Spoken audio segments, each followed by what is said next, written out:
Have you ever noticed that some people seem to make habits stick with very little effort, while others struggle to get past day 3? Maybe you've experienced this yourself. You set a goal, working out, cutting off social media, praying more, reading the Bible. You start out strong, but then life happens.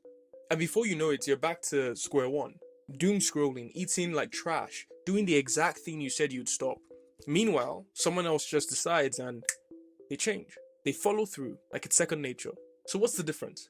Most people blame themselves. Not enough willpower, not enough motivation. But here's what nobody's telling you. Marcus Aurelius, one of the most powerful emperors of Rome, figured this out almost 2,000 years ago. What he wrote in his private journal, Meditations, lines up almost perfectly with what modern psychology now tells us about how habits actually form. The difference isn't discipline, it's environment. In this video, we're going to break down why your external environment is quietly working against you, how to fix your internal environment so your mindset stops sabotaging you, and exactly what to do when you slip up, because you will, and that's fine.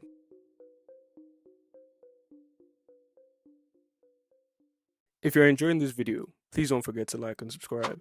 YouTube says more than 60% of you guys watching are not subscribed, and it would mean the world to me if you subscribed right now. Everything on this channel is about becoming a better man, physically, spiritually, and mentally. It's about discussing how we men can get closer to God and realize our fullest potential by doing the hard thing. If that resonates with you, hit the subscribe button right now, and let's get back to the video. Now, Marcus Aurelius was one of the most disciplined men to ever walk the earth. At least he seemed that way from his journal.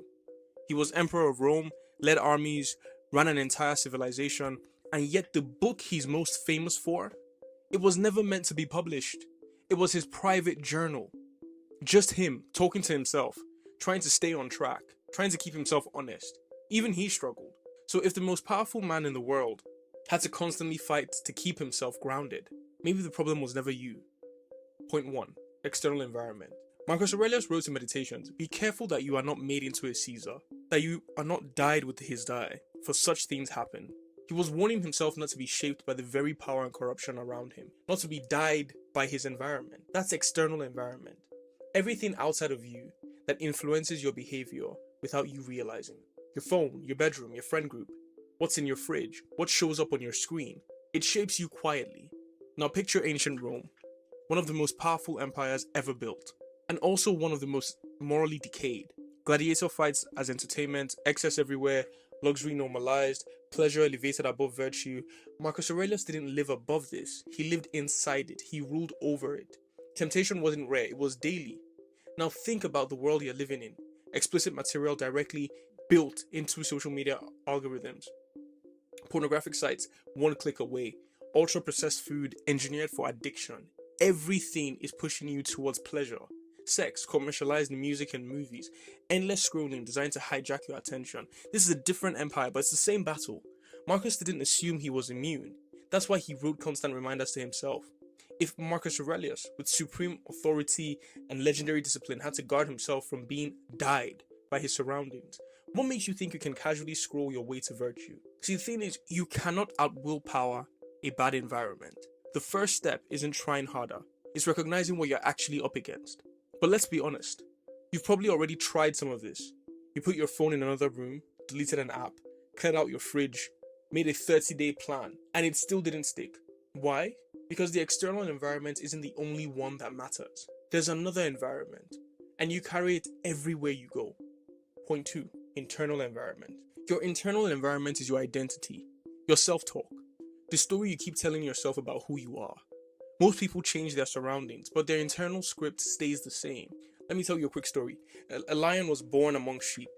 He grew up surrounded by them. He ate what they ate, moved how they moved, did what they did, ran when they ran. His whole life, he thought he was a sheep. Until one day, he saw his reflection and realized who he actually was.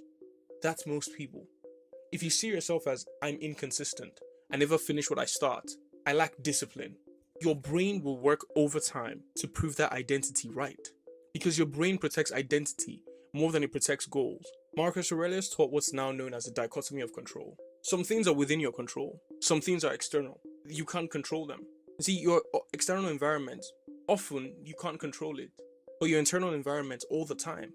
The most important thing is that you change your identity first, and then behavior follows. In his own words, you have power over your mind, not outside events. Realize this, and you will find strength. That's the shift. You stop saying, I'm trying to work out, and start saying, I'm becoming someone who trains. You stop saying, I'm quitting social media, and start saying, I don't live like that anymore. Again, it's not just the process of saying it, it's actually getting yourself to a place where you believe it, and you start to act out what you believe.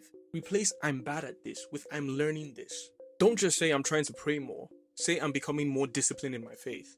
The way you phrase it determines how your brain accepts this information, and whether you believe it or not determines how much of yourself you're going to give to that process. And that is what makes all the difference. It's a mental framework that's going to move you and help you move the needle in terms of becoming the man, the person you're trying to be. With temptation, instead of I'm fighting urges, say that's not who I am anymore. You have to reject that old identity and bring yourself into the new. Listen, I'm not unmindful of the fact that most people don't fail because they can't start. They fail because they slip. One missed workout becomes two becomes a week becomes I'll start again on Monday, and Monday never comes. So before we wrap up, we need to talk about the most important skill in this entire video. What to do when, not if you fall off. Point 3, when you slip up. First, normalize it. Missing a day or even a week does not erase progress. The neural pathways don't disappear, they just go quiet. A slip is not proof you're incapable, it's data, it's your environment revealing a weak spot, something you can correct.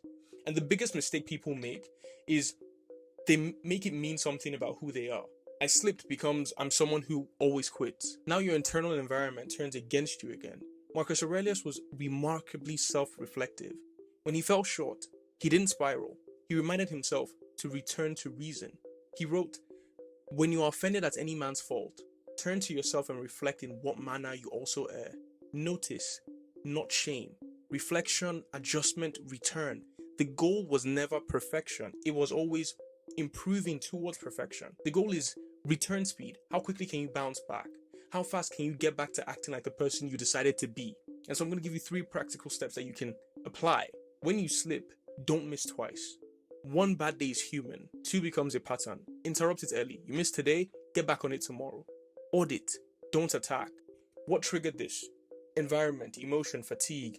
Notice it, write it down, and return immediately. Not Monday, not next month, now. Your identity isn't destroyed by a mistake. It's reinforced by your return. Look, I know how heartbreaking a habit can be. From my own struggle with social media, trying to take a step back, I learned this the hard way, and I'm still learning it. You cannot out-discipline a toxic environment. You must redesign it. You must find things to replace it with, externally and internally. That's why I made an entire video breaking down how to actually kill a bad habit for good. Not just manage it, but eliminate it. Click on the video on your screen to check it out. If this resonates with you guys, don't forget to like, share, and subscribe. Peace.